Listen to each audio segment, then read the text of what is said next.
गरिबाची कुंभ स्नानाची इच्छा. लेखक राजेश जैन. ही त्या दिवसाची गोष्ट आहे जेव्हा सर्व लोक महाकुंभ प्रयागराज येथे स्नान करण्यासाठी उत्सुक होते. प्रत्येक ठिकाणी टीव्ही, मोबाईल आणि वर्तमानपत्रामध्ये फक्त कुंभमेळ्याचीच चर्चा सुरू होती. संपूर्ण जगात भाविक कुंभस्नानासाठी येत होते आणि प्रत्येक गावातून लोक गंगेत डुबकी लावण्यासाठी निघत होते. ही सारी बातमी ऐकून अक्षय नावाच्या एका गरीब शेतकऱ्यालाही कुंभस्नानाची इच्छा झाली. पण त्याची आर्थिक परिस्थिती एवढी कमकुवत होती की प्रवासाचा खर्च त्याला परवडत नव्हता. त्याने अनेकांकडे मदतीसाठी विनंती केली, पण कोणीच त्याच्या परिस्थितीची दखल घेतली नाही. अशाच वेळी एके दिवशी त्याची भेट त्याच्या बालपणीच्या मैत्रीण सरलाशी झाली.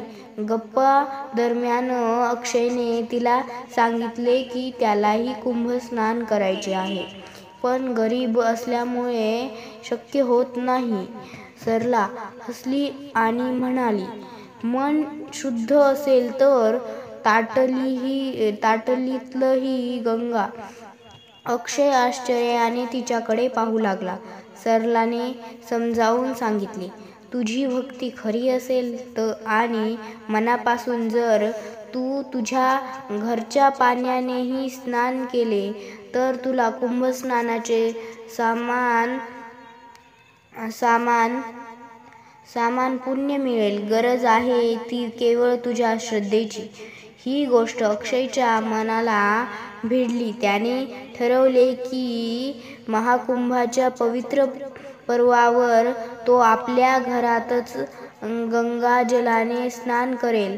त्याने हरिद्वारहून आणलेल्या गंगाजलाला एका बादलीत भरून रातभर तसेच ठेवले आणि दुसऱ्या दिवशी सूर्योदयाच्या वेळी त्या पाण्याने स्नान केले. स्नान केल्यानंतर त्याच्या मनात एक अद्भुत शांतता आणि समाधान निर्माण झाले. त्याच्या गरिबीवर त्याच्या श्रद्धेचा विजय झाला. त्याला वाटले जणू त्याने प्रत्यक्ष गंगेत डुबकी मारली आणि पूर्ण कुंभस्नानाचे पुण्य मिळवले. अशा प्रकारे खरी भक्ती आणि श्रद्धेच्या जोरावर अक्षयची इच्छा पूर्ण झाली आणि हे सिद्ध झाले की ईश्वरावर प्रेम आणि समर्पण हेच सर्वात मोठे तीर्थ आहे. समाप्त.